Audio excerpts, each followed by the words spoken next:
last week in the PBA League Elias Cup.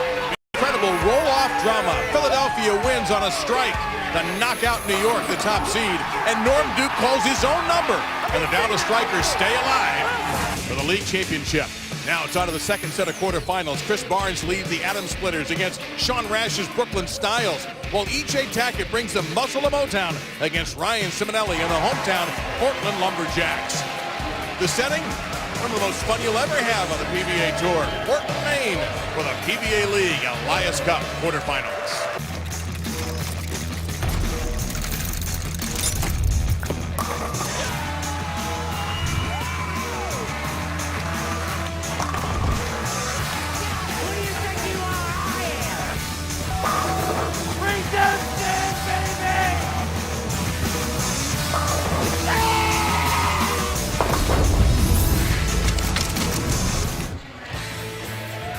Welcome to Bayside Bowl, the L.L.Bean PBA League quarterfinals. The second series. The first series was amazing. This crowd was amazing a week ago, and they're back, crazier than ever. So here's what's going on. What happened first, the Hitman and the Strikers are meeting in May in the semifinals. Now we have the Atom Splitters against the Styles, and the Lumberjacks against the Muscle in our quarterfinals today. Welcome inside all the craziness with the Hall of Famer Randy Peterson and Kimberly Pressler. I'm Dave Lamont. Thank you very much for joining us. All right, last week was a blast. I'm hoping we can have another week like that. What do you expect out of this first matchup? A lot of the same. I mean, these are two great teams. Starting with Brooklyn Styles, you've got two of the winningest players in the history of the sport on that team. Parker Bone III with 35 titles. He's going to anchor, and leading off, not just the winningest player in the history of the sport, Walter A. Williams Jr. For the Atom Splitters, I think they picked up two really great acquisitions during this year's draft in Sean Maldonado and DJ Archer. But when you have manager Mark Baker and Chris Barnes, two of the best strategists in the game, I think that's the reason why they're the only team that's ever won this event multiple times. Well, let's go ahead and meet the Atom Splitters. We are the Atom Splitters. Go, go, go! Oh! The team that knows how to get it done. Oh, baby! Yeah! The two-time Elias Cup champions. Here comes Jesper. Oh! Drills it straight back. Atom Splitters. And now let's meet the starting five for the Silver Lake Atom Splitters. Leading off, an 18-time PBA Tour champion in the exclusive Triple Crown Club from Devilo, Texas, Chris Barnes.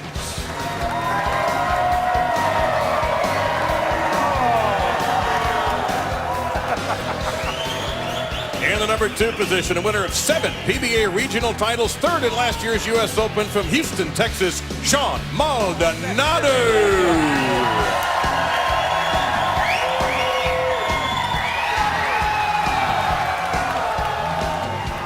The number 3 position, he is a 2-time PBA Tour winner and a National College Bowling champion from Friendswood, Texas, DJ Archer.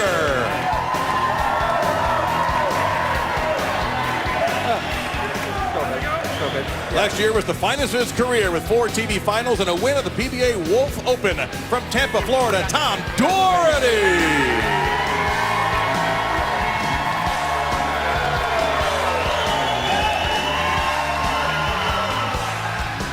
The Anchorman has 5 PBA Tour titles, and last year the youngest winner of the Fire Lake PBA Tournament of Champions. The highest average on tour last year from Gothenburg, Sweden, Jesper Svensson.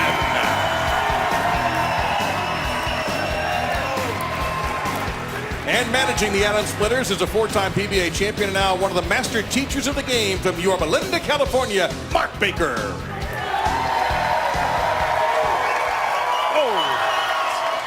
And now let's meet the Brooklyn Styles. We are the Brooklyn Styles. The roller gets it! Late ball! Bringing some style to the PBA League. And he does it again! Yo, Brooklyn! He has 47 titles, 8 majors, 10 titles on the PBA 50 Tour. Ranked number 2 on the PBA Greatest Player list in 2009 from Oxford, Florida, Walter A. Williams Jr.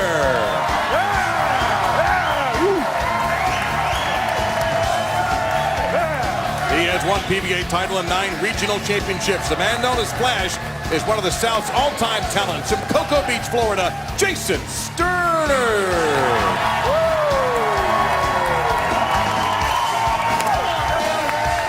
He's the winner of the 2015 PBA Scorpion Championship in Reno and a regional champion as well from Charlestown, Rhode Island, John Fahey. Let's go, hometown, baby, let's go. He has 11 tour titles and a 2-time major champion, the first player in PBA history to roll a pair of televised 300s from Montgomery, Illinois, Sean Rash.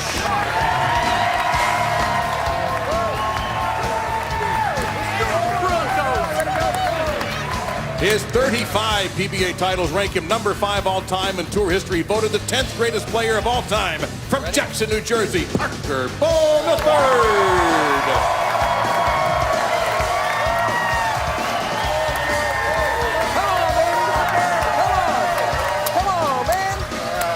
And managing the style is a genuine legend in bowling history, inducted into the PBA Hall of Fame in 1982 with 14 titles, the 16th greatest player of all time, a genuine great, Johnny Petraglia.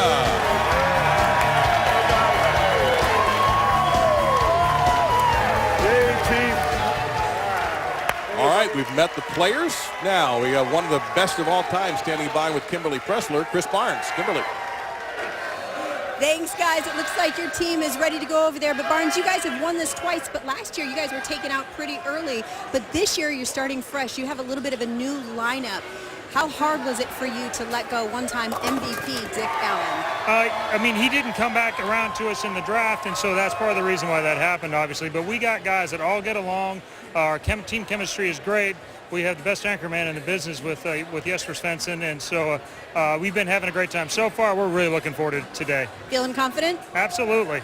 All right, well, good luck to you and the guys today. Guys, we're going to send it back to the booth. Kimberly, thank you very, very much. It's really interesting because, Randy, it seems to me the leadoff and the anchor bowlers, we have superstars. I mean, absolute superstars. So we'll see. To me, it's what the guys in the middle are going to do that may determine all this. Yeah, I think that's a great point. You're right. But what the interesting thing to me is that your anchor bowlers, one of them is throwing urethane, the other throwing reactive. They're both southpaws. So while we think about that, we'll remind you we're going to Baker format here.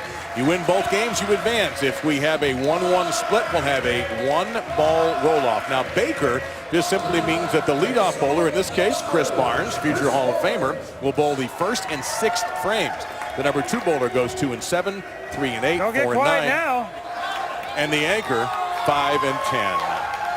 And Chris wants a little noise.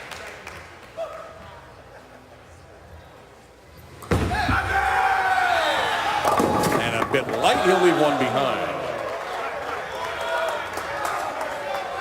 There's that spot you're talking about. Little wiggle spot down the lane, according to Tom Doherty and Chris Barnes on that shot. Remember our last telecast, we saw the right lane being a little bit tighter than the left.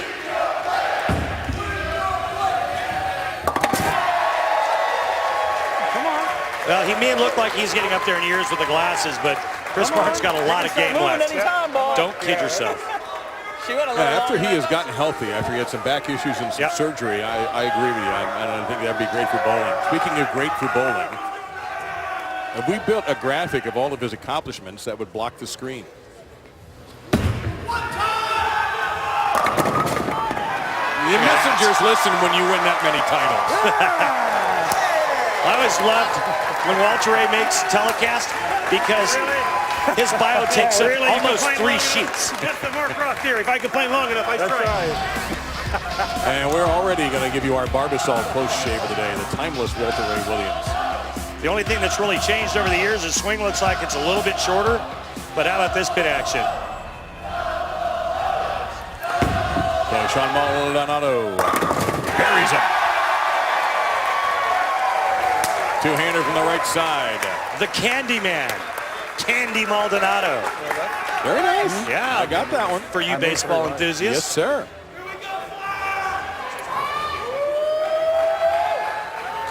Now Jason Sterner has that one career championship.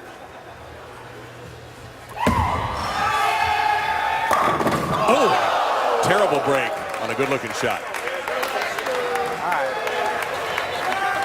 Jason Sterner's like the mini David Ozio. I don't think I've ever seen anyone practice and work on their game as much and as hard as Jason does.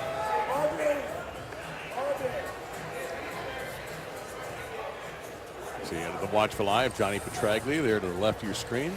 Oh, wait, whoa. I don't know whether he had a little issue. Yeah, he looks like he may have bumped the ball return. So when we have a moment, we see the pattern there for ourselves, Randy, on the blue. What do you have here? Yeah, 42 feet in length, pretty good volume in the front part of the lane. There's friction out and some oil in, and when you have that for professionals at this level, there's going to be a lot of striking going on. And a missed spare. He was a little bit shaken perhaps by his... By the way, missing a spare is not the worst thing you can do, because Dallas missed spares and routinely almost, and ended up winning in a roll-off. Yeah.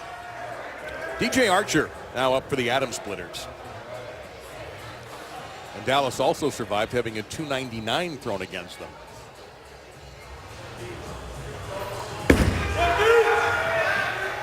Oh, it's just gorgeous. They know what it is, baby. They know what it is, cuz. Let's go. Well, I'll tell you what. Let's go, baby. DJ Archer's one of the funnest guys I know out here. And Next time, I'm going to get another. let him get going. Look at this react. How about that? And that's what the crowd wants here. Good stuff. Needless to say, when Pete Weber was bowling for New York, they were a perfect marriage. Van Hees. Let's go! Solid. Jonathan Van Hees. Let's go, guys. Now, a couple of players for the Atom Splitters that don't use their thumb. Here's one of them, Tom Doherty.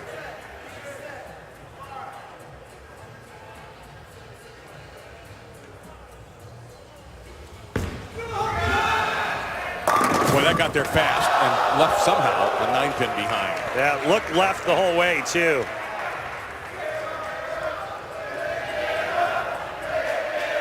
And they're yelling, pick it up. It was a good thing that this one had some heat to it because it would have gone through the nose if not. Instead, it's just a 9-pin.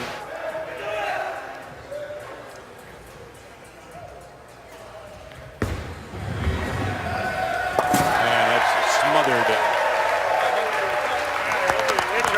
I tried to hold it there. I only missed by 5. I mean, you got to hold it.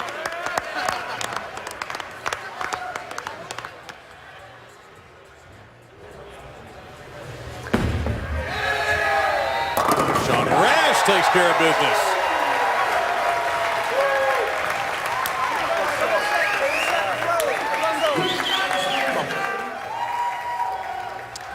All right, here he is, the 2016 PBA Tournament of Champions champion. Two-handed lefty from Sweden.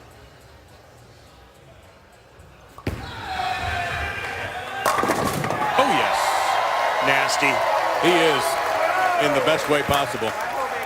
So now we have the other southpaw, Parker Bowman III, getting up on the left lane. And after a full game, these teams are going to flip-flop. And it's going to be interesting to see what happens to Parker's ball reaction on the right lane because Jesper's using urethane. Yeah, just a reminder, you finish out your game on the lane where you started. We're not switching sides until the game is over. You have to win 2 to move on. Speaking of timeless, these teams throwing haymakers early, just 1 pin separating them after 5 frames. The winner makes the semifinals of the PBA League Elias Cup.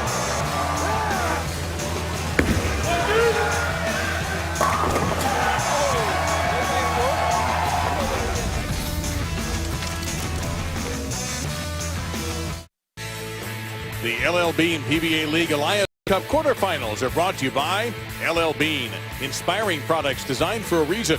Start your next outdoor adventure at LL.Bean.com. By HotelPlanner.com, the best place to book hotel rooms. Best rooms, best rate, guaranteed. By the Grand Casino Hotel and Resort, the Oklahoma City area's premier casino resort experience. And by BowlingBall.com, celebrating 20 years online. It's where bowlers go with free shipping on every item every day. Bit of the rugged coastline of the beautiful state of Maine. And I love some of the old-fashioned big heads they have here. There's an old Parker Bone shot. There's one about Chris Barnes that's floating around here. It's right there. Oh, brother. Oh, there it is. I believe he autographed it. You have to have a sense of humor about a shot like that, and Chris does. I hope he takes it home. Good stuff. All right, last time Barnes was up, he went 2-pin. See what kind of adjustment he makes. That seven's not going down. Well, he made the adjustment and made a great shot. And not only does he not get 9, he's got 8-1 facing him right in the face. Look at that. Pocket 7-10, 7 wiggles. And I always call this the worst break in our sport because 99 times out of 100 you come away with an open frame. He's going to go gunning for it and missed. And a 4-pin failed him there, not taking out the 7. Come on, Paul. Start us off, Maldo. Come on. Back on it. Here we go. So a big opening here for Walter Ray Williams Jr. Won over 100 titles combined in his career, so he's pretty familiar with how to handle a break in his favor. Working on a 3-bagger. Yes, sir. Make it 4. There's a picture for you. Well, in this old pattern, Walter Ray can do what he does best. He doesn't have to compete with the big high rep guys. He only has to throw a couple of shots. He can stay right at the head pin. And guess what? When he can do that, he can still strike with the best of them. Maldonado now trying to start to come back for the Adams splitters. Fist in the air. He knew it. The Candyman. Man. He mixes up the pins and makes the world taste good. Nice. I like it. All right, Sterner coming off of an open frame where he whipped the 10-pin. 4-bagger now for Brooklyn Styles.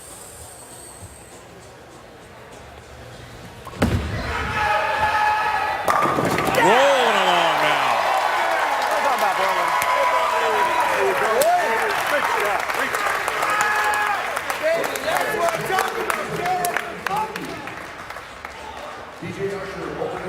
DJ Archer.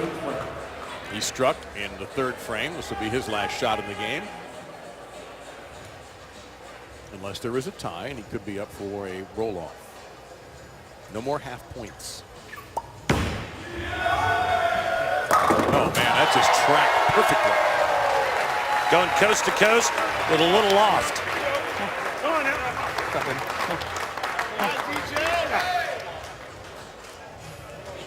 So now Van Heesey had a beautiful shot in the 3rd frame.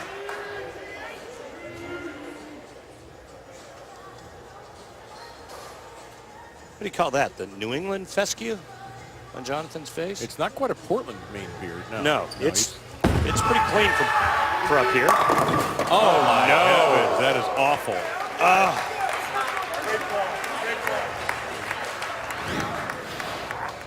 Oh, and every time I see one of them, I feel like just calling my therapist. I didn't want to say anything. I didn't want to be the one to bring it up.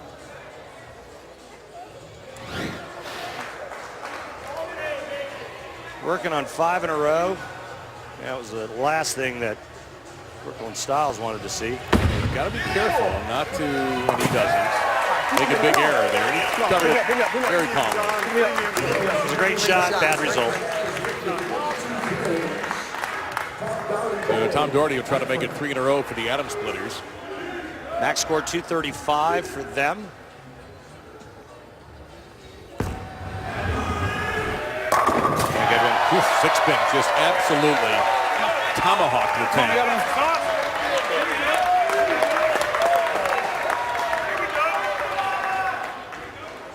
So it goes to Sean Rash.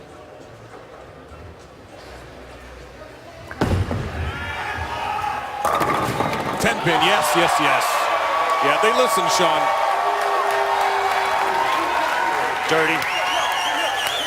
Pins don't always listen, but that time they did. Yeah, this was almost a double messenger. You got the six-pin laying in the channel, kind of gives it a love tap, but you had a little insurance coming across. That was a big shot in the foundation frame for the Styles. Because I learned to get the 6 into the 10. Can't be shut out now with that strike by Sean Rash. 247 max for Brooklyn Styles. Svensson for the Atom Splitters.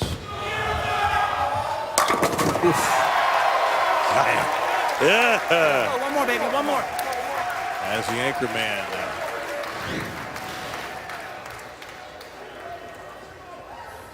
But Pins didn't stand a chance there. Throwing a urethane bowling ball, ladies and gentlemen. What's the edge there for him? Throwing urethane? Yeah. That's what he does. That's his thing. When he can throw urethane, when I first saw him make a telecast last season, players told me when he can throw urethane, he's unbeatable.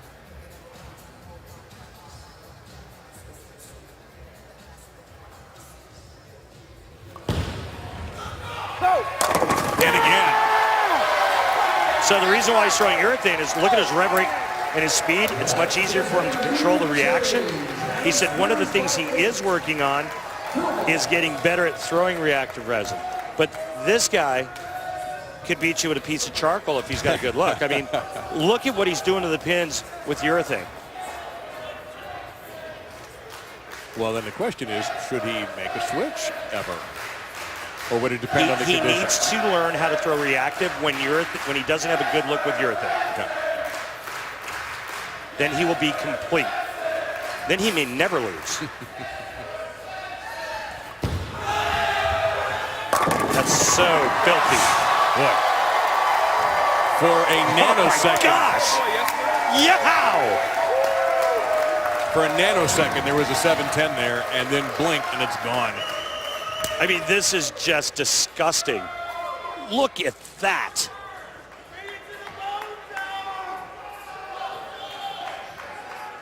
I threw a messenger like that once, and then I woke up, and when I woke up, there was a flat 10 standing. All right, now here we go with Parker Bone.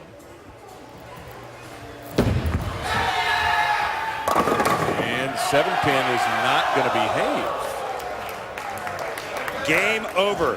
What a comeback from the Atom Splitters. Parker needed strike 9 spare.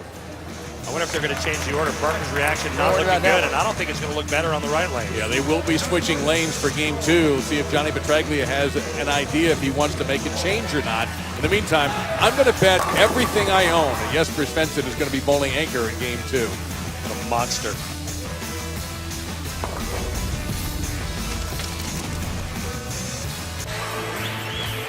So game 1 of the books here at Bayside Bowl in Portland in the L.L.Bean PBA League quarterfinals. The Atom Splitters take down the Styles, overcoming a little bit of a rough patch in the 6th frame of the missed 7-10. Time for our Ebonite flashback to the 2014 Elias Cup Finals. The Silver Lake Atom Splitters trailed heading into the final match, but rallied to defeat the LAX. Wes Milan, Chris Barnes getting it done. Tommy Jones led. That's a great team. The Atom Splitters walking away with a 2nd annual Elias Cup. We were at the Carlier in North Brunswick, New Jersey, the Brunswick Zone. Great spot. So standing by, Kimberly Pressler. Kimberly, what do you got? Thanks, guys. I'm with both of the managers here. So, Mark, you know what? Your team really rallied after that open with that pocket 7-10 split you guys had in the 6th. You've got to be proud and confident going into this next match. Yeah, we stole one there. No two ways about it. We wanted to get a chance to get to the 10th frame to get Jesper to do what he does. He came through for us. All right, well, good luck to you guys. So, Johnny, you know what? You guys, I thought you guys were going to have that win, but it just did not work out for you. Are there going to be any lineup changes? No, I'm leaving the lineup the same. The solid 8 by Van Hees in the 8th frame was really the momentum changer. I think it really sparked them to strike out, and Comes down to carry. Now, I saw you over there talking to your team. What did you tell them going into this next match? I let them know that they bowled a great game. They bowled a perfect game. And, you know, Jason ran into the ball return shooting the 10-pin, so he's a little leery. And it's only one game. Things like that happen. But if they bowl just as good this game, I'll be very happy. Well, you start fresh here. Good luck to you guys. Kimberly, thank you. If Johnny Petraglia says you bowled well, I'm going to take that compliment. Yeah, no doubt. There, Mark Baker, take a look at that stuff growing on his chin. Now, I've known Mark Baker for about 35 years. It's the first time I've ever seen him with facial hair. I asked him what was up. He said, hey, my 8-year-old son, Gage, loves it. I'm leaving it. All right, that's what matters. You do it for your kids sometimes. You see Mark's resume. Now he really one of the true teachers of the game. He's advised some of the best players in the world on how to improve their games. Right now, though, he's not helping those guys out at all. Game 2 coming up. Brooklyn must win to have a chance. Now you can outfit yourself like the pros with official PBA jerseys available exclusively at PBA.com. The jerseys are made from high-performance fabric and be customized for each person or your team. Click on the menu tab of the PBA.com homepage and select the Shop PBA link and get started. We're about to get started with Game 2. It's very simple. Walter Ray Williams Jr. leading things off for the Brooklyn Styles. If they cannot win this match and force the roll-off, they're eliminated.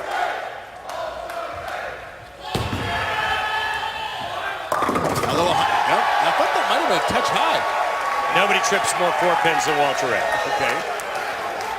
You don't win 46 times without the pins knowing who you are. That's a shot. Just saying.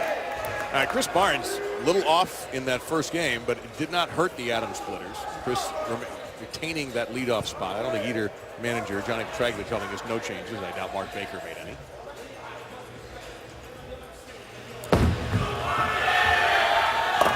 And that's to the nose, and unfortunately, that 7-pin hung around. Now, we're talking about one of the game's greatest spare shooters and inventive shooters, so he is not out of the woods here to fire this off. 3-6-10 with the 7-and. Very makeable. You know, and the nice part about it is if it is an open frame, it happens in the first frame. Right.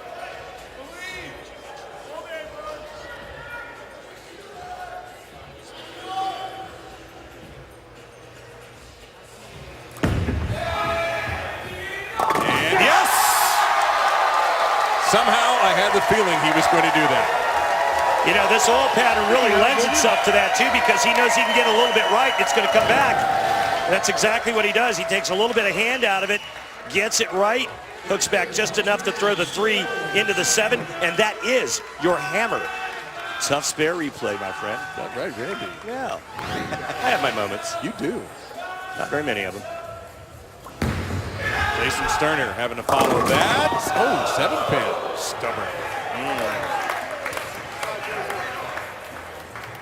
I always wonder when somebody makes a dramatic shot like what Chris just did, if that affects the next player up. No, I don't think so. Barnes is going to come back with some intel. He's going to say, hey, I threw it bad. Don't go by that. Or, hey, this lane is hooking more than we thought it was when we made the change. Simple spare for Sterner. I cheated in just a little, but I was just scared. Just like one. Just a little. Interesting note about that team. They're intact from last season, and every one of them, including the manager, on the same staff, all on the Brunswick staff. Sean Maldonado, who was with Norm Duke's Dallas squad last year, and Norm wanted him back, lost him in the draft to these guys.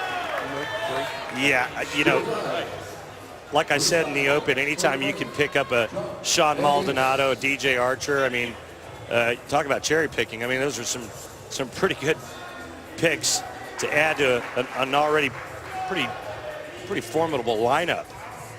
There's John Van Hees out of Rhode Island. Had a terrible break, stone 8 in that last game.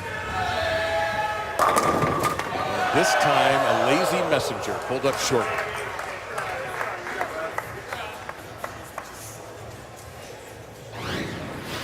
Another good shot by John. Messenger kind of gets interrupted on the way over. Don't shoot the messenger. He He takes care of the leftovers. Hit the 6-pin, Walter. Hit the 6-pin. You got nothing for me on that one? You know, I didn't know where to go with that. I was thinking about it. I was kind of hoping you'd add something to it. No, I was too. You know, we'll get our timing down Stay there and just soon. lay it a 10, little more. 15 more years, Yeah. we'll have it nailed. I want to see another strike by DJ Archer because I want to see another react. They're working on a strike. They can take the lead. To remind you that no half points for a tie game. That's why it's essential for Brooklyn to win here. And you stay on the same lane. No switching.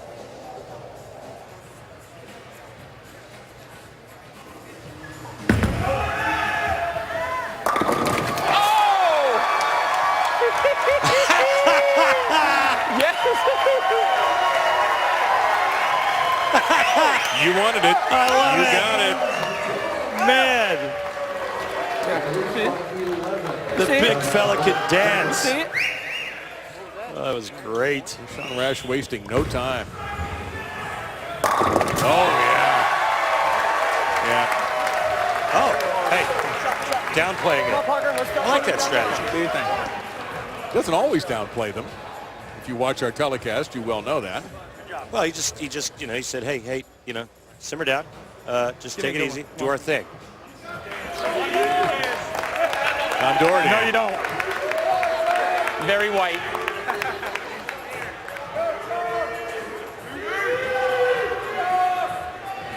Lurking in the back, Jesper Svensson, just waiting to destroy more pins. He's just standing in the back chilling. He's a pretty chill guy. Doherty, yeah. Kick save and a beauty on that 10. Yeah. Any dancing? Nope. Just a little high five. I think he was asked about that prior to his shot. That was her drink. How many teams that if you, well, last year too, when you have Walter Ray Williams as your leadoff and this guy as your anchor.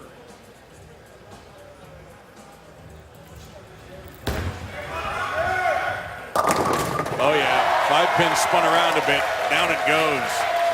91 titles between the two of them. Brooklyn team kind of quieter than the Atom Splitters. Well, they're behind. They have to win this game to advance. And here comes a big shot now. Let's see what kind of reaction Jesper has on this left lane. He absolutely destroyed the right lane.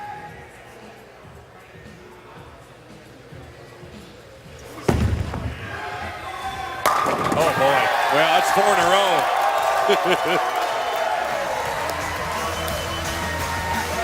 I wonder if you get bored of that.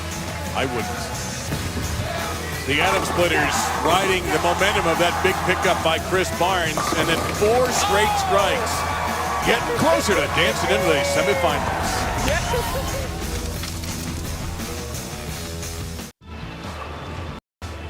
Fog rolling in off the lighthouse, just outside the Portland, Maine area. What a really gorgeous state this is. Now, Brooklyn Styles trying to get rolling here. And Randy mentioned this earlier, our Columbia fun fact, of the 8 teams in the L.L.Bean PBA League, this is the only team with Brooklyn Styles to return the same 5 from last year. And then, you know, you retain a couple, but you got to draft the rest. You retain 3 and you draft 2. And it is sometimes difficult to keep a team together. Come on, Walter.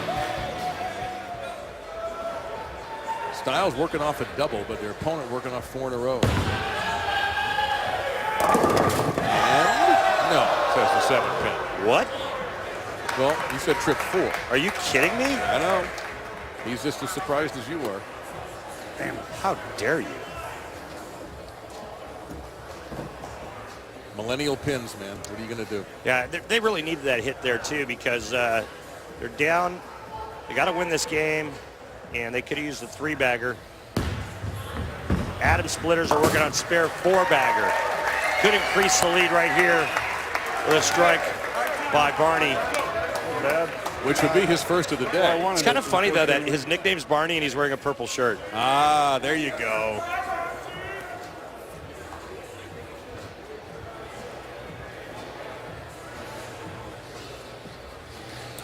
There's a big move. Oh, well, by far his best shot of the day. Premature runoff.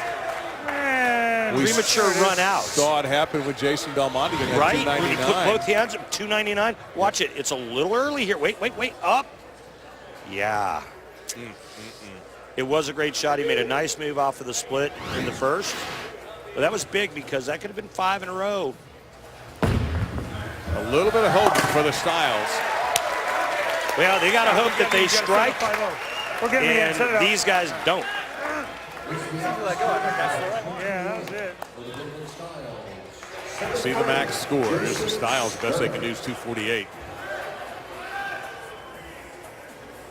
Jason Sterner, 9 spare in the second frame. Now up in the 7th in this Baker format. That is good. There's Johnny Petraglia, the Hall of Famer, the left-hander with a timeless form. Look it up. If you've never seen him bowl, you need to. Johnny Petraglia signed me my first ever staff contract way back in the day. We've been friends a long time. I think the greatest part about Johnny is just going to dinner with him and listening to the stories. Nato, 6-pin. Uh-oh.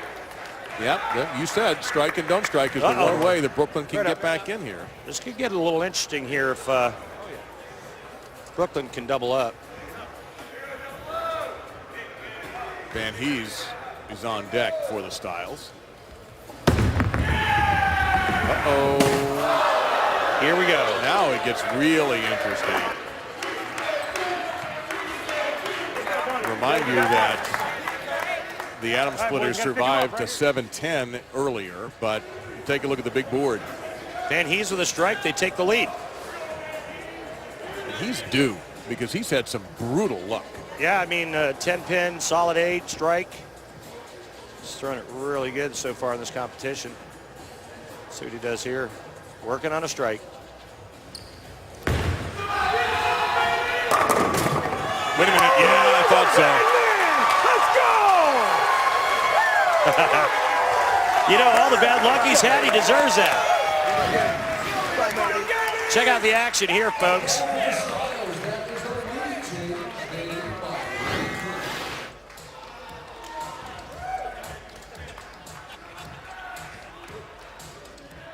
DJ Archer, dancing DJ so far today.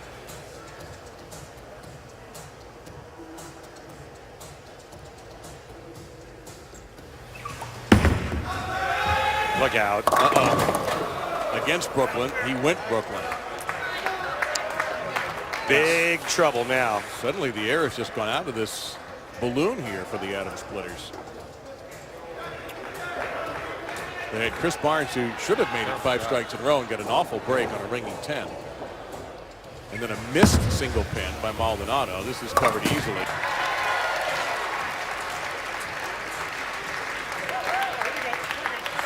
Not bad.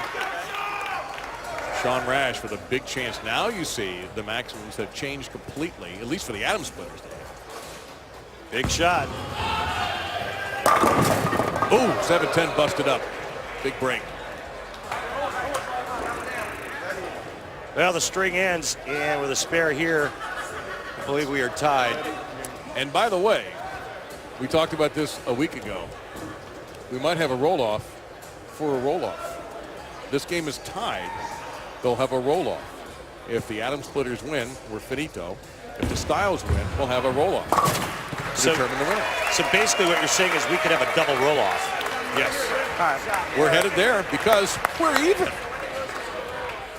The game is even. Talk about the emotional roller coaster. Up, down, you're up, you're down. Now we're tied.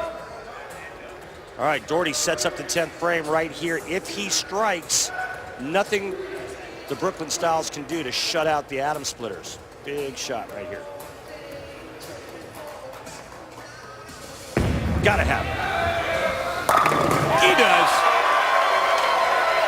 Now, you set up the 10th frame for Jesper Svensson.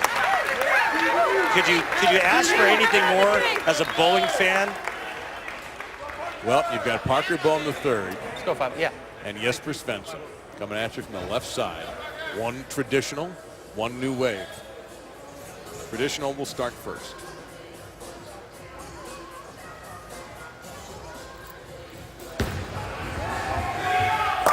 Bad. That's one. Yeah, great shot.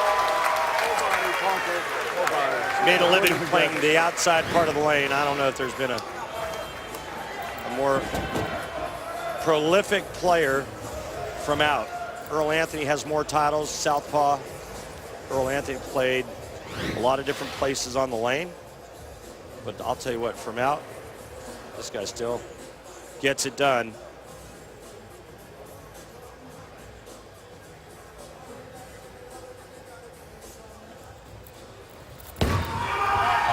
Needs it. Doesn't get it. A ringer on the 7. It was a good-looking shot. Ooh.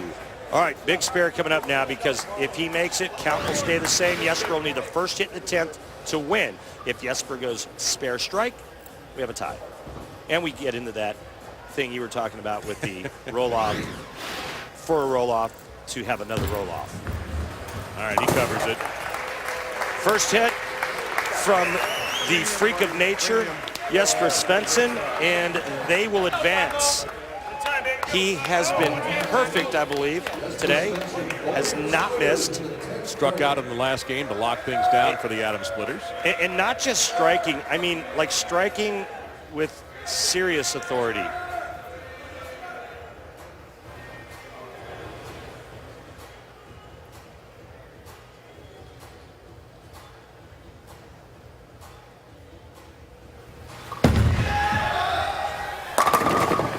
The Messengers knock each other out of the game.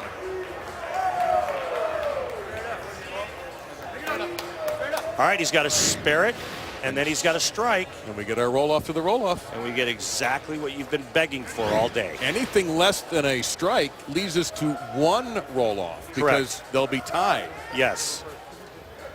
Spare strike to tie game 2. Now, first things first.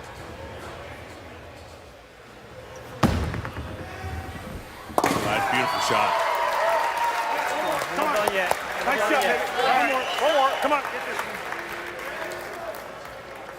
And after all that advice and all that chatter, he does stand alone at the line. A chance to send this to a roll-off where the Atom Splitters could win on the next ball.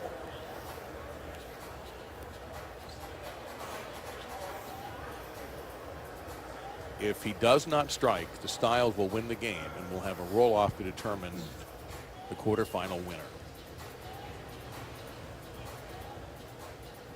How quiet it got. He does not strike. Wow. So we now have one less roll-off. Right down the line, one at a time. They're letting Jesper go first. Parker first. So there you have it. Parker Bone and Jesper Svensson will begin the roll-off to decide the match. If they tie, who goes second? If they tie, the managers will pick again. You hear Johnny Petraglia was sort of mapping that out a little bit as he was going along. No way. See Chuck Gardner in there off to the left, offering a little advice.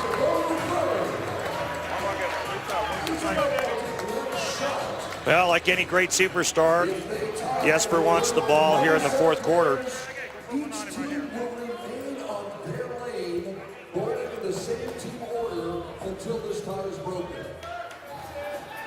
So Jesper will go first. Would you rather go first or second in this situation? First, absolutely first. Put pressure on your opponent.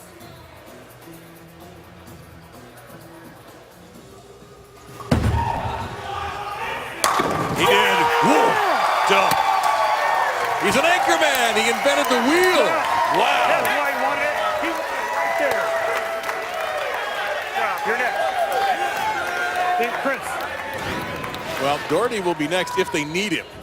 How about that? Have you ever seen that much emotion from Jesper Svensson? I have not. That's how much this team event means to these players. Hang on a second. It's not over yet. A strike, and we go to another round. And he doesn't get it. The Atom Splitters have won.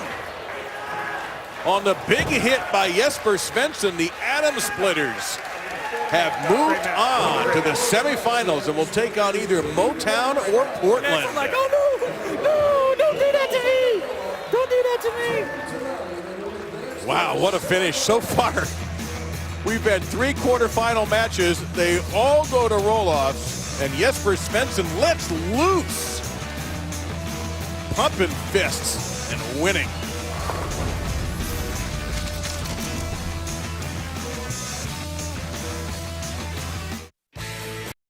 The L.L.Bean PBA League Elias Cup quarterfinals are brought to you by The Main Thing Is You, original. Get inspired at MaineQuarterly.com. By Lee Auto Malls, Maine's #1 auto dealer. With 18 locations statewide, see why more Mainers are saying Lee is for me. By Geico, 15 minutes could save you 15% or more on car insurance. And by liveandworkinmaine.com. Browse and apply for jobs at Maine employers today. Get started at liveandworkinmaine.com. Well, we have been so fortunate to have exciting quarterfinals both last week and also today, with the Atom Splitters surviving a one-ball roll-off, getting the clutch strike from Jesper Svensson. They'll take on either Portland or Motown next Sunday on ESPN. But Randy, Portland's got a tall order here. They really do. I mean, even though they're the crowd favorite, the hometown team, they're spearheaded by Big Wes Malott and Ryan Simonelli. The question is, will they have enough mojo to take down Motown? And talk about muscle, I mean, this team is stacked. Spearheaded by E.J. Tackett, the reigning player of the year. You go down the list, it's the reigning U.S. Open champ in Frankie Lavoie. And then, well, how about Dick Allen, who was the MVP of the league 2 seasons ago? This team is stacked. Let's meet him right now. We are the Motown Muscle.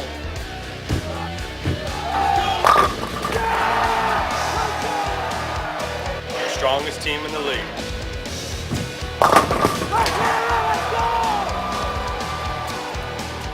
Racing to the Elias Cup. Motown Muscle.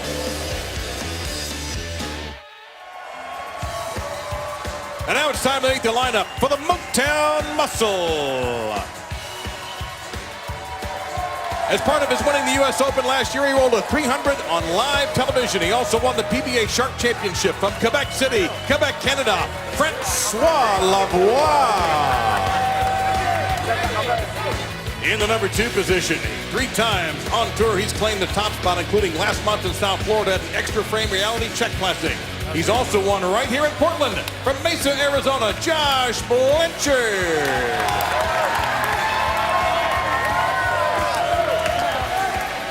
#1, baby. 2 years ago, he won the Mark Roth MVP award in the 2015 PBA League as a member of the Silver Lake Atom Splitters. 3-time PBA champion from Columbia, South Carolina, Dick Allen. The Chris Shanko Player of the Year started the year off right by winning both the PBA Japan Invitational and the Fire Lake PBA Tournament of Champions from Huntington, Indiana, E.J. Tackett. And last year, he became the youngest major championship winner in PBA history at 19 years and 39 days when he won the U.S. BC Masters from Austin, Texas, Anthony Simonson. And the Motown manager, a USBC Hall of Famer, owner of 13 titles, who won over $1 million during a distinguished career. From Keller, Texas, Del Ballard Jr.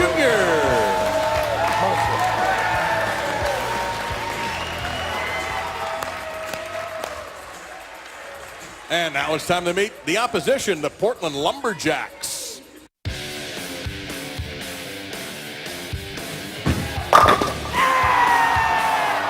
We're the Lumberjacks. We're the hometown team.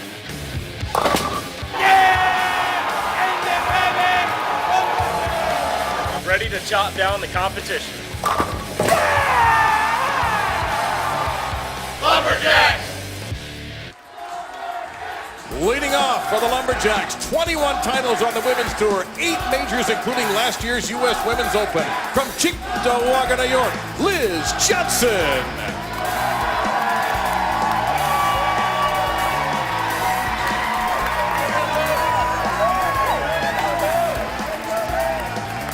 He's a 10-time regional champion, also owns the 2015 PBA Wolf Open title. His father was an 8-time tour champion. His flair on and off the lanes is unmatched. From Taylorsville, North Carolina, Kyle Cruz.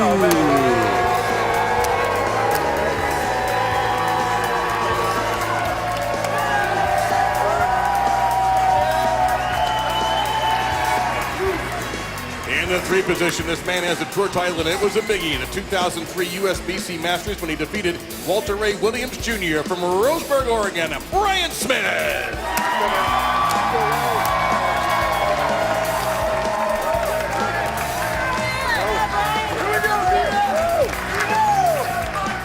7-time champion on the tour, including last year's extra frame Maine shootout in Portland. From Cheektowaga, New York, Ryan Simonelli.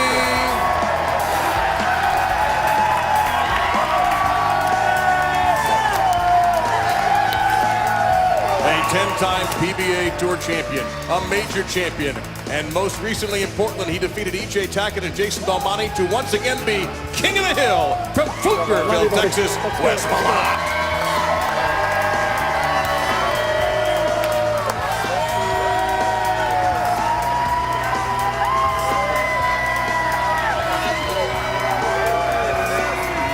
Come here, kiddo.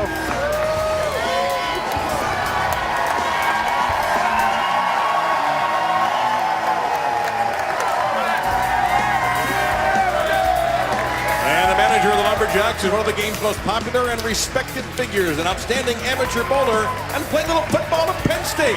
He is Tim Mack.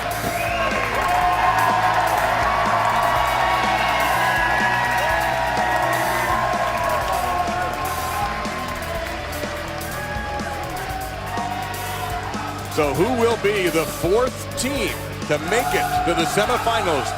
Motown or Portland? We're going to find out together. We are about to begin that last quarterfinal between the Muscle and the Lumberjacks here in Portland, Maine. They got a hometown team to pull for here. Let's get to the lane side and Kimberly Pressler. Thank you, guys. So, you know what? I am joined by 2 of these guys right here. We're going to start with Dick Allen. So, Dick, you are new to the Motown Muscle this season. How motivated are you to become MVP again and help your guys get that win? I mean, you know, MVP is unimportant. I just want to be the team player, you know, help my guys get there. I'm bringing the experience to the team for the Elias Cup. I mean, that's what it's all about. You just come out, have fun, make good shots, and hopefully that carries us the rest of the way. It's all about the team. Thanks so much, and good luck to you. Roll board! So, Kyle, you know what? He's new to the Motown Muscle, but you are new to the PBA League experience, and what better team to be on than the hometown team? Can you put into words the experience that you're having right here with this amazing crowd? Yeah, I'm just blessed with the opportunity to be representing the hometown team. Portland, the crowd here is electric, ecstatic, one of a kind. It just fuels us to even want to strike even more. Excited to be here, love everything about it. Portland's coming for the Elias Cup, and it starts right now. And I see that your dad is here as well. How cool is it to have him in the audience? I love seeing him in the crowd. You know, he loves it just as much as everybody else does. Dressed him up in a turkey suit, so we better throw a few turkeys for him. I love it. I love it. All right, guys, we're going to send it back to the booth. Kimberly, thank you very much. And there's Dad right there, rocking the cup and rocking the turkey suit. The great Guppy Troop.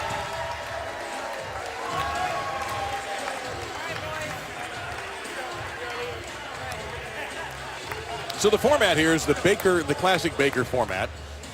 It's a team format. So the leadoff bowlers here will bowl the 1st and 6th frames. The number 2 bowler will bowl 2nd and 7, then 3 and 8, 4 and 9. Your anchors, the 5th and the 10th frames. They're going to stay on these lanes. So the lane that Liz Johnson's going to bowl on will be Portland's lane the entire game. They'll switch for game 2. You win 2 games, you're the 4th semifinalist. If we're at 1-1, we'll have a 1-ball roll-off. And we've had a roll-off in every quarterfinal so far. And Liz Johnson starts us off. And leaves a full. Winner of 8 majors, Liz Johnson. She's really good at keeping the ball in play and piping it up the lane into the 1-3 pocket. Had that awful break at the World Bowling Tour finals when she had it on her racket and left a 7-10 to lose to Danielle McEwen. She needed a mark. Yep, that was it. Got a mark there.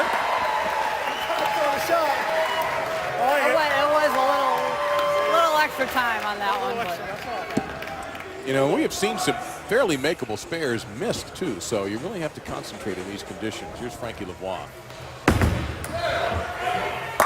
Lofts it in there. Pure power from the Canadian. Reigning reigning U.S. Open champion with a 300 game on TV. Good one. Dropped that one on Sean Maldonado. Here's Kyle Troop. Dressed down for the occasion, I see. Dressed down, but hair up. Although, then again, if you look at the slacks, that's much more Troop. Well, there's a little rev rate going on there on a stone 9. Two-handed style, but a little bit more traditional. His body's a lot more square at the foul line. Walks a little bit straighter. If you watched him walk through the crowd, he took a couple of last picks just to make sure the throw was fully blown out for this. He's cool with it. Got it. He's got to be happy that first shot's out of the way, man. First time in this environment and atmosphere for him. Yeah, laid there like a rock. So nine different numbers. The familiar face of Josh Blanchard. Yeah, this is one of the prettiest strokes in our sport. Take a look at Josh Blanchard. Boom, kicks aside that 10. You know, it's really unfair to the rest of the team when I mentioned E.J. Tackett, Dick Allen, and Frankie LeBlanc leave out Simonson and Josh Blanchard. That's how stacked that team is. Brian Smith has that one championship. It was a major. Yeah, and they were the 6th seed, by the way. Yeah. Leaves behind the 2-8, but we've had an 8th seed win already, Philadelphia defeating the New York City WTT Kingpin, so seeding doesn't always matter. Yeah, I think he could throw the seeding out the window, but I like Brian sporting the kind of lumberjack look. You know, he's got the beard. He is from Oregon. We know that they have Lumberjacks there. I think he fits in perfect with this team. He actually could play in a Metallica cover band with that goatee. You know, that too. James Hetfield. Yeah. That too. A little bit of a resemblance. Got a hook. It does. Tell you what, he's in pretty good shape for a 43-year-old. He's still got a lot of game, and he's proven over the years how valuable he is in this team competition. He was a returning team member. He was drafted this year. They didn't retain him, but he did come back. He was drafted. A lot of facial hair in this competition thus far. See Richie Allen. I know he goes by Dick now, but it's always going to be Richie to me. Well, he's got good kismet in this building. Listen, this guy pretty much owns this building and has for some time. What's up, Dick? A couple of years ago, Mark Baker made him the anchor and put him in that position, and all he did was get up and strike to win. He is really, really good and real solid in this building. And Ryan Simonelli is pretty solid everywhere. This is what I thought was interesting about their lineup, though. Ryan Simonelli 4th, Malott 5th. Not taking anything away from Big West. Don't get me wrong, but remember our last match, we saw 2 lefties anchoring. Yeah. Because there's very little traffic on that side, right? Well, same goes for Ryan Simonelli. He's on an island all to himself out there. Well, here's the player of the year from last year who's not anchoring, and he goes just a hair high and leaves the 4 behind. So what do you think about the decision made by Del Ballard Jr. to put EJ in the 4 spot and Anthony Simonson in 5? There had to be a reason. I mean, it all comes down to ball reaction and whose ball reaction looks the best. There's nobody better at looking at ball motion on the PBA tour than that man, Del Ballard. Yeah, good point. He is a major guru for these players.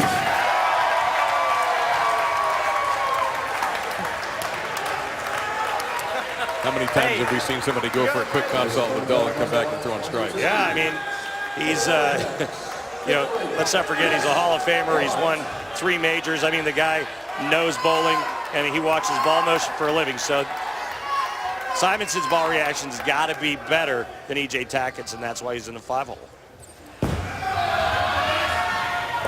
Big West leaves the 2-8 back. And everybody on the Lumberjacks struggling on the right lane, which has been the tighter of the 2, struggling to get the ball up to the pocket. They got 1 strike, and they've fallen behind quickly. Look at the blue oil dye going around Wes's gold bowling ball.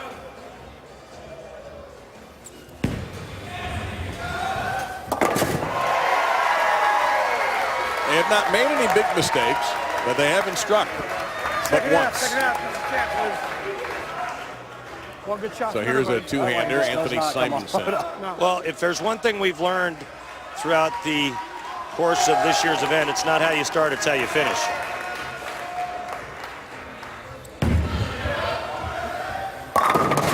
Messenger is going to fall flat.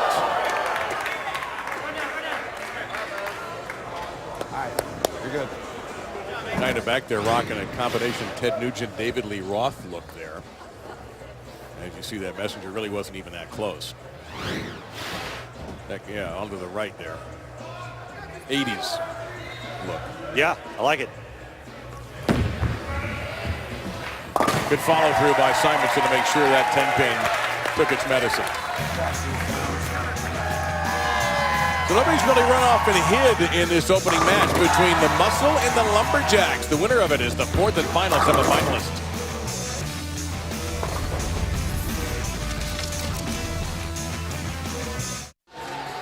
We are through 5 in this opening match between the Lumberjacks and the Muscle, and it's time now for a little Randy Peterson Trek Tech Talk. Well, remember on our last show, we talked about the follow-through of Sam Cooley. He's a right-hander. Well, here it is for Ryan Simonelli. He's a left-hander. Very similar with that follow-through going to the opposite side of the head there that Ryan Simonelli just kind of swipes it to the right. But it's because, again, his body is so open. That's actually a pretty straight follow-through.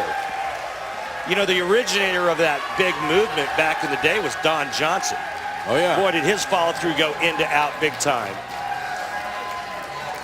So the leadoff bowlers come back to bowl their second frame, which in this case is the 6th. Liz Johnson will get it going here for the Lumberjack team. It's only had 1 strike in the first 5. They get 2 and 6. Liz overpowers them.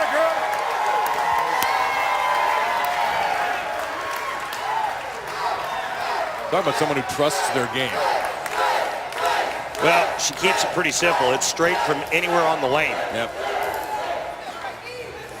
Here's a real unassuming game. Doesn't look like a whole lot, does it? Until the ball hits the pins. That time a quiet 10 for Lavoie. The only player in history to bowl a 300 game during the televised finals of a United States Open. We already have Philadelphia against Dallas in 1 semifinal. The Atom Splitters are standing by watching this to see who they'll face in the next semifinal. And again, we've seen this happen a lot over 2 shows. Single pin misses, but they haven't been fatal. Well, all of a sudden the Lumberjacks are right back in. Yep. Kyle Troop with a strike here. They're going to take the lead. And remember what I said earlier, it's not how you start, it's how you finish. They started off with 3 in a row. Now all of a sudden, it's 9 spare open. Kyle Troop looking for the first double for the Lumberjacks. Oh, no. Yeah, came up light, and they brought the crowd back in it, too. You could feel this place get a little hot. Here's Tim Mack, the manager.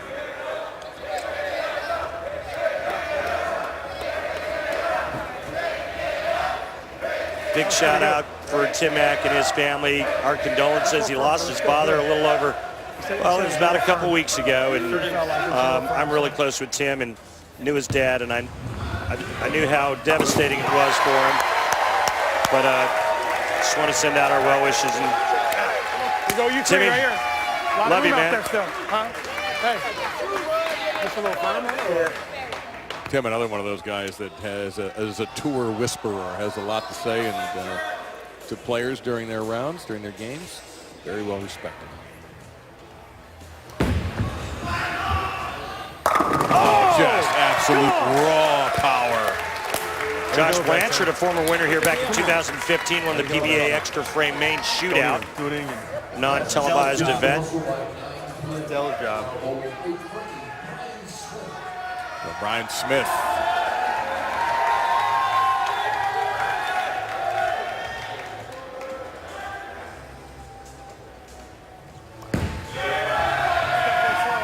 That's beautiful. Yeah, he said he had to get a little bit softer after his first shot went light. Nice adjustment and great execution there by Brian Smith. Get the turkeys going. Nick Allen with a strike in the third frame, now coming up in the eighth for his final shot of the game. You have to win 2 here, and so far we've gone to a roll-off every time in these quarterfinals. Allen, oh, bad break. Looked like he got it in the oil, and the ball pushed just a little bit longer down the lane, and that's when you're going to leave a ringing 10.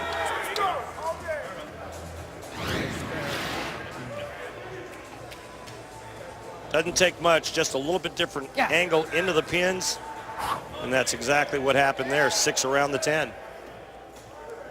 That was a big shot, too, because that increases the lead now. Tim Mack and the Lumberjacks can get right back in it. My bad, fellas, my bad. Hold me up, hold me up. Yeah, You mentioned, I'm sorry, Dave, go ahead. No, I was going to say, you mentioned Blanchard winning in 2015. Here's the guy who won in 2016. Yeah.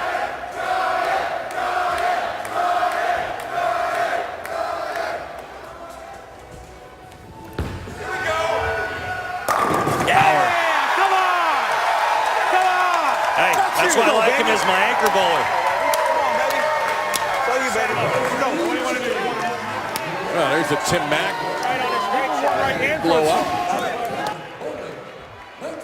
Great shot here by the Ryan Express.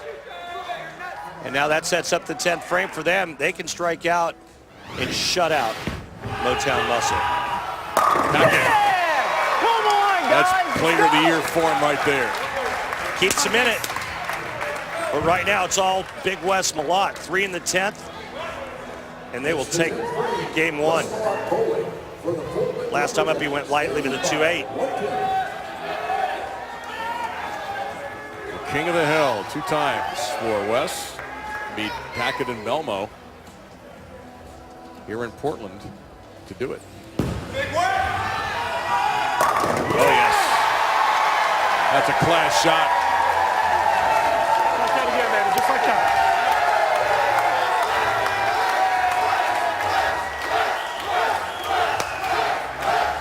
Tim Mack made a nice run last year during the Maine shootout. I believe he made it to the Final Four. But a great shot there by Big Wes.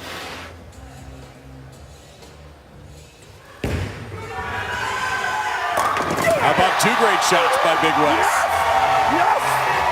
It's amazing how quickly the match flip-flops. You know, they get off to a red-hot start.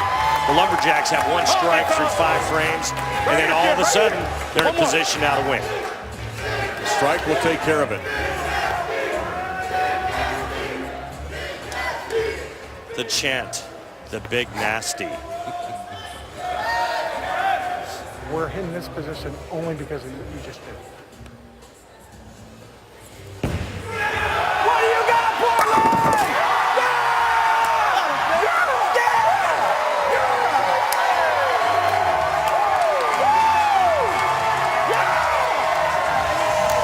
Was that even halfway down the lane before he said that?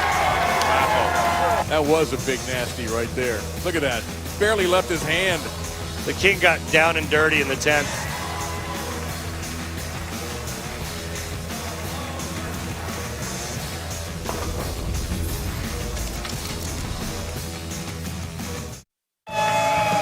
PBA's Extra Frame is your home for exclusive live coverage. The PBA, PBA 50, and the PWBA Tours. From May 1st to the 3rd, Extra Frame features live coverage of the PBA 50 Tour from Mooresville, North Carolina. And on May 5th and 6th is live coverage of the PWBA Tour from Sacramento, California. Missed this Pro Bowling doubleheader? Click on the Extra Frame link in the menu section of PBA.com. Sign up for a yearly, monthly, or 3-day subscription. With Randy Peterson and Kimberly Pressler, I'm Dave Lamont, along with all of our new friends here in Portland, Maine at Bayside Bowl. Game 1 with Wes Malott striking out in incredible style, pushing the Lumberjacks past the muscle. The King of the Hill is standing by with Kimberly right now. Thanks, Dave. It definitely was incredible. So, Wes, you know, your team had a bit of an issue putting together some strikes at the beginning of the last match, but you did not have any issues with those last 3, and this crowd was on their feet. That last ball barely left your hands. You knew it was a strike, huh? Yeah, we definitely struggled the first part of the match, but, you know, I kept telling the guys, we're going to win it because we know the right lane, and that's why we picked it first. We know it's a little trickier, a little tighter down lane. And, you know, these guys set it up for me to finish for them. We talked about a move. I moved one right there in the 10th frame, committed to it, and made 3 great shots. Alrighty, well, you heard it. Guys, I'm going to send it back up to the booth. Really, thank you very much. Thank you, Wes. And now he's going to get ready for one more game. If the Lumberjacks win it, there'll be no muscle in the semifinals.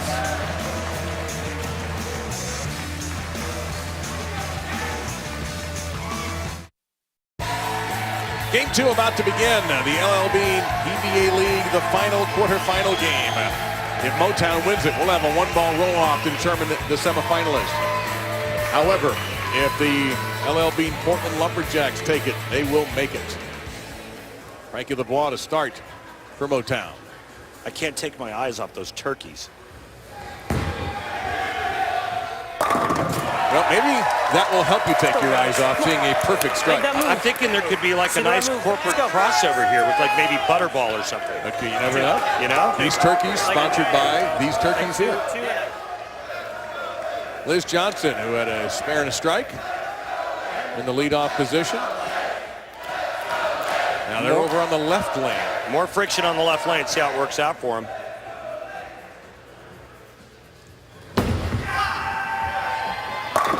Well, no trouble for Liz. Now remember when we saw the Atom splitters go to that lane. First shot out of the gate for Chris Barnes. He goes through the nose, goes 3, 6, 9, 10. They figured it out real quick. I think that lane hooks a little bit more than they think it does. You start on the right lane gets pretty tight, you move over to the left, you go, okay, I'm gonna make a couple board move. I think you gotta move more than that. Well, Wes Malott referred to the right lane as trickier. Soft 10. Yeah, and there's the slicker of the 2 lanes. You see it in that reaction. The ball's a little soft entering the pocket. This is called a flat 10, where the 6 just lays into the right gutter right there. Just not enough entry angle to get it to pop.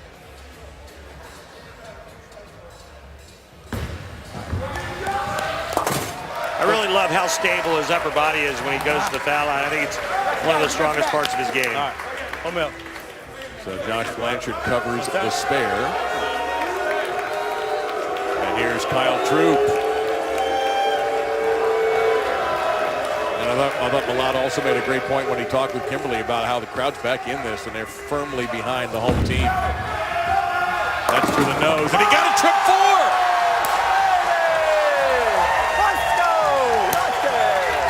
That was a little tight going up the lane. He's going to have to increase his angle as he takes the pick out. But a nice break here. Trip of the 4-7-10 late.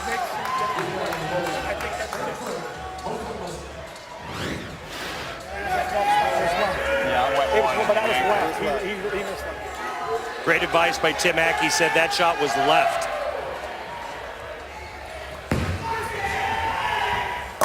Oh, Dick Allen, not troubled at all by what happened to the Lumberjacks opening with a double.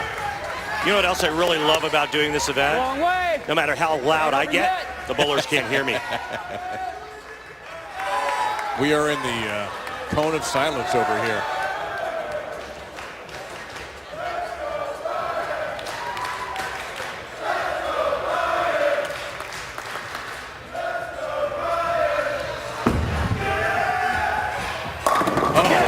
Powerhouse strike from Smith. Great shot by B. Not even a question. B. Smith. Definitely. Just like you did over there. It's commitment and go ahead and go with it. So E.J. Tackett. Tim Mack, you know, with Tim's football background, it's not surprising that he's actively coaching these guys. Having played football at Penn State, I think he brings that mentality to this. Well, it's his personality, too. E.J. Tackett, oh, beautiful. 8 9-pins just plastered. You don't see E.J. Tackett go very straight very often, but he is on that right lane. A little high five to the turkey. Now Simonelli. Big shot here. It'd be interesting to see what his ball reaction is like on the left lane. That's it, pretty good. Take that, baby. Take it, baby. Not so fast, my friend. That labored just a little bit. Here's our proprietor, by the way, the handsome man in the tux, Charlie Mitchell. This is his house. We hope to leave it in good condition when we leave. I saw Charlie's outfit this morning, and I said, only one thing came to my mind. Bond. James Bond. Charlie Mitchell's the best, man. Simonson. Anthony Simonson. We're not done yet. Don't yell at the hometown crowd. They're pulling for the other guys. Come on, guys. All right, here's West Malott. Working on a 5-bagger. Let's see what Big West Malott's ball reaction's like on this lane. More friction. Remember, you got to move left, feet, and target. And like Tim Mack said, commit. Oh my goodness! Backside 4-trip. Oh my! A couple of trip 4s, one for Malott, one for Kyle Troop. They are perfect. Through 5. Can the Lumberjacks pull it off? Stay with us.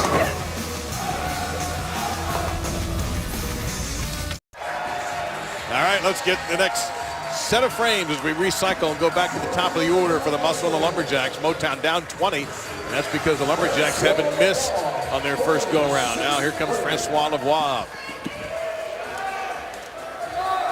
I just had a thought. Wait for it. I have been.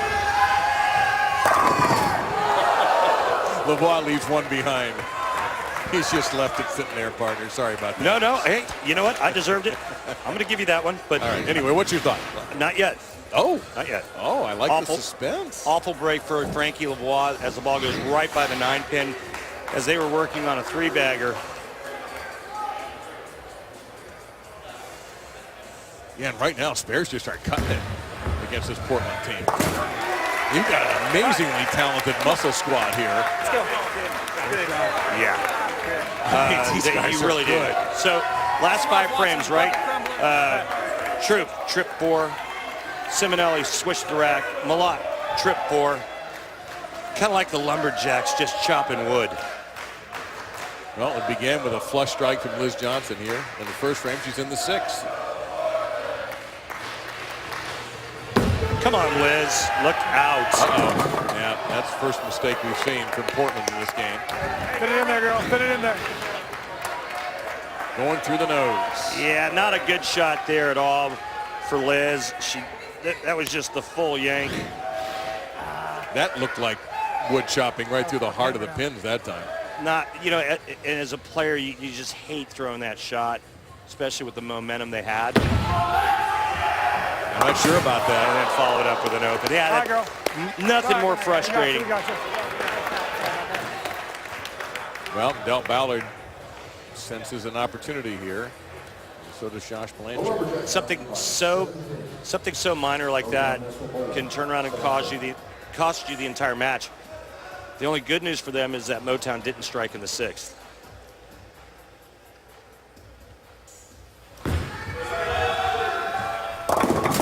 And they didn't in the 7th either. Remember, last time up, he left a soft 10, and this one just doesn't even read the lane.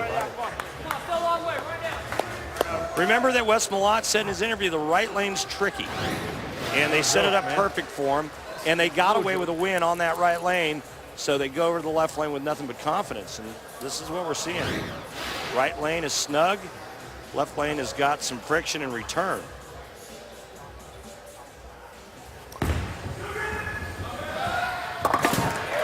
Even that took its time.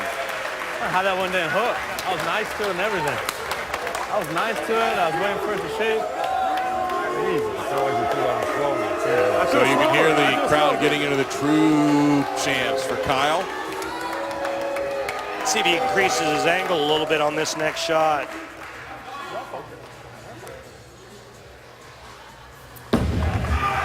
He did. Did he jack up the speed on that one too? Yeah, it looked a little firm. Now, worst thing you can do is go back-to-back open frames. So this is very choppable. Easy to chop the 2 off the 5, but he wanted to increase the angle, which he did, but that ball never read either. Spare here, all is forgiven. Look out. Okay. Oh. He didn't put it in the pocket. Instead, he took it from the side. So the Lumberjacks up 8. Dick Allen. He struck in the third. You've got Tackett and Simonson behind you here, so Motown in a good spot if they can get one here. Oh, they do. Pretty good shot from a typical house bowler. Let's go. Backs against the wall. Which is his nickname, which is actually the initials are tattooed Non-stop from here on out. on one of his arms. It's a great story behind that, THB, but I promise you folks, Richie Allen is anything but a typical house bowler. Big shot here now for Brian Smith.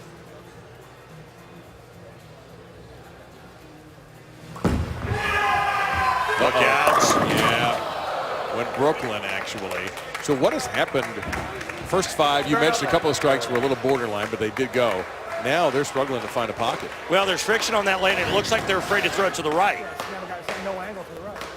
See, that has 0 angle. You heard Tim Mack just say it's 0 angle to the right. So what's the adjustment here? The adjustment is throw it to the right, but make sure your speed's right to where the ball will come off of the spot and hook back to the pocket. Something Wes Malot's really good at. My question is, what's Simonelli going to do? Remember the last time up? Real light tickler. Last time up for E.J. Tackett. No tickling, just pure power. Yeah, and this sets it up for these guys. And I like Simonson's look on the right lane. Big shot here. Yeah, I got a trip on the 4. Let's go! Standing down the home crowd there with that. Well, he kind of looked over and said, hey, you know, you guys can trip 4, so can we. This sets up the 10th frame for them. They can shoot 248. The best, the Lumberjacks can shoot 245. But Simonson's look on the right lane is better. Oh, yeah, that's how you do it. Well, he shaped that one beautifully. Got a little bit softer. Way to go. That was a class shot from a class player. It's all Simonson now. You know, Simonson on the left lane where there was more friction was leaving flat 10s. His last shot on the right lane was perfect. Well, we've had 1-ball roll-offs in every quarterfinal so far to determine our winner.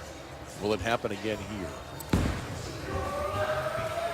Oh, wow. It will if the muscle wins this game, and then the captains will pick 1.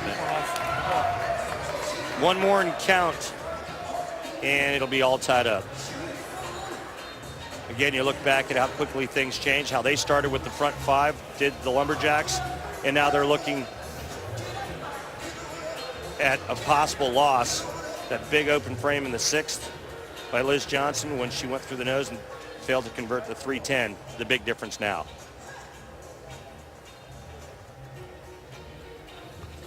Got to have it. Taking a big, nasty left turn. That was a few boards to the right. You saw how it shaped off of that. Tighter lane, higher rev rate, perfect. 8 or better, and we're rolling off. And would you just consider Simonson your guy here? On the right lane all day long. The question is, if you're the Lumberjacks, who do you put out there? Big Wes? Or do you go with Simonelli? I think Simonelli's got a really, really good idea of what to do now.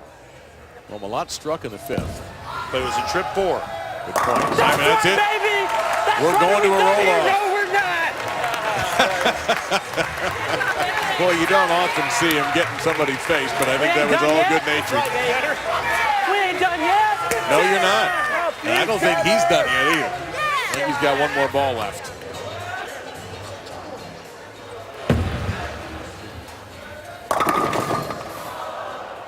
Four pin, stone 9.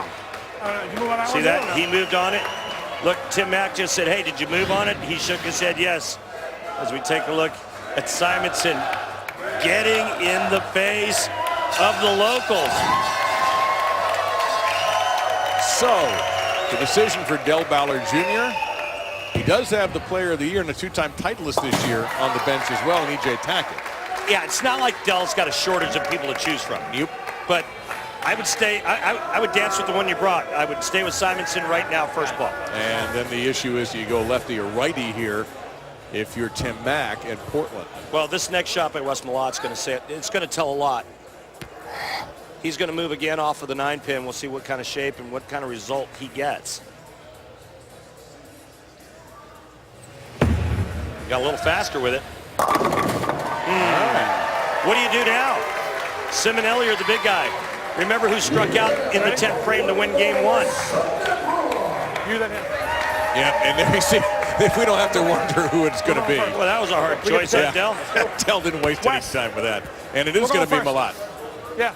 And Tim wants to go first. You're next. And Simonelli is next if he needs it. It's a one-ball roll-off. If they tie, we move on. You're not shooting spares here. You know, this just isn't for the other 4 team members and the manager. This is for the city. You know, this is a big shot for Wes Malott in keeping the Portland Lumberjacks in this competition. Some of the stuffing did go out of this building the last few frames with the Portland team slipping and losing. So he can bring them right back and make it a very difficult shot for Simonson. Got off to such a good start. Went to commercial and lost everything.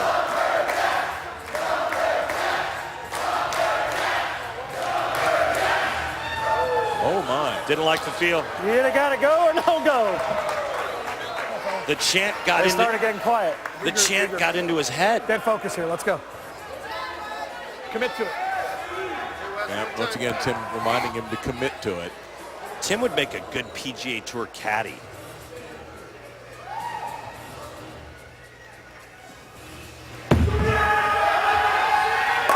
Oh, he committed. Beautiful. Very simple. If Anthony Simonson does not strike, Portland advances to the semifinals. I like it now because Simonelli's your next guy. But you brought the building back in. Simonson must strike. After Simonson would be Simonelli. Who do you put up for Motown? You go Dick Allen. Oh, because he owns this building. Good point. I would think Tackett, but you're right. Dick Allen's a great choice if they need him. Got real quiet. And a ringer! A perfect shot almost, and Portland will advance. The king of the hill has done it for the Lumberjacks. Remember all that stuff I talked about earlier about Simonelli bullying anchor? Forget all that. Okay, we'll erase that from the memory banks and from the tape. Again, every quarterfinal came down to the one-ball roll-off. And this time, it's the Portland Lumberjacks, managed by Tim Mack, and there's the man of the hour, Wes Malott, who nailed down that first game with 3 strikes in the 10th, and then nails down the deciding point with that strike. Wes was absolutely perfect in the 10th frame for this team. This is a great shot by Simonson. He gets it into the oil a little bit, though. Remember, we've seen it before. That ball lays in the oil, comes in a little late. Big ring in 10, and they're done. Big Wes's shot. Couldn't have been more perfect.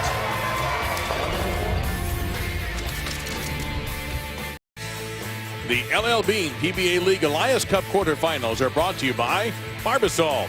New Barbasol premium disposable razors with close shave technology. America's leader for a close, comfortable shave. By Cisco, the global leader in food service, bringing more to the table and our local communities since 1969. By the United States Bowling Congress, creating competitive opportunities at all levels as we build a future for the sport. Visit bowl.com for more. And by Maine Media Collective, the state's largest, most connected media company. It's time for our Geico recap, Randy. What memorable shot making we had today. Well, it's a good thing this building has insurance because Jesper Svensson destroyed 30 pins in the 10th frame of that first game. Parker still had a chance for the win, though. He needed a double, leaves that soft 7. Adam Splitters take game 1.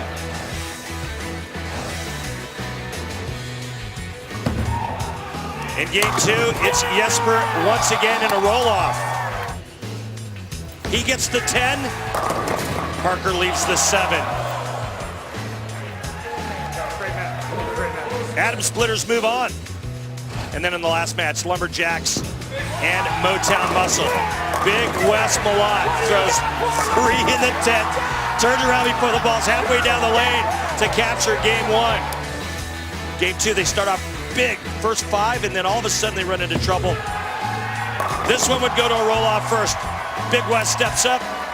He gets all 10 in the pit. Simonson, he needs 10 to keep going. Instead, it's a big ringing 10. Lumberjacks move on. So here are the brackets. We've had, and by the way, every one of those quarterfinals went to that one-ball roll-off to determine our winners. The Dallas Strikers and the Philadelphia Hitmen in one semifinal, and the Silver Lake Atom Splitters take on the Portland Lumberjacks in the other semifinal, and on May 14th will determine our 2017 Elias Cup champion. Now, standing by the victorious Portland side with Kimberly. What an exciting finish to this match. Tim, you've got to be proud of your team, but you guys started off strong in this one, and then it started to get a little iffy there for you. What changed for you?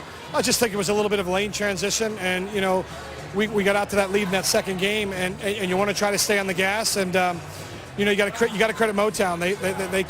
They kept the pressure on us, and, but, you know, we had a chance at the end there, and we went to a roll-off, and the big fella brought us home. Can't be more proud of the big fella and our team. Yeah, the team did amazing. Let's talk to the big fella now with the little mascot here, West, who is not your son, but he is Charlie and Kayleen's son. He is absolutely adorable. But West, you know, when we spoke earlier, you said that if your team needed you, you were going to come through, and you certainly did that in the roll-off. What does it mean to you to come through for the entire city of Portland? Well, you heard these guys get loud. I think West is our good luck charm here, our mascot. He's awesome, my little buddy, and I'm glad he wants to have a little fun. But again, just to be in that situation is what we all dream of. I'm just fortunate enough these guys have my back, and to be able to get up and step up and do that, it means the world to me. As I said the other night at the King of Bowling, you know, that might not have meant as much to Belmo and EJ, but it meant the world to me to be able to put myself against some of the best bowlers in the world, to step up and make some shots and win that was very key, and I could feed off of it as confidence, and here we are today. And here you are today, and now you know what? You get to go up against your former team, the Atom Splitters. What do you think about that? Just another step along the way to the title. All right, well, congratulations to you guys. Go ahead and celebrate. You have earned it. A wild ride for the Lumberjacks. It looked great for them. It looked bad for them. Ultimately, it looked great for them. So you want to watch the semifinals? Hope you do. Next Sunday at 1 o'clock, you'll see all 4 quarterfinalists that survived in the PBA League semifinals for the Elias Cup. Tremendous excitement here in Portland as always. You can't beat this audience anywhere, and every match goes down to the last shot. Jesper Svensson was just evil to the pins here. The crowd enjoyed the turkeys, and the bowlers provided the excitement. We'll see you next week from Portland, Maine, the Elias Cup semifinals. We can't wait.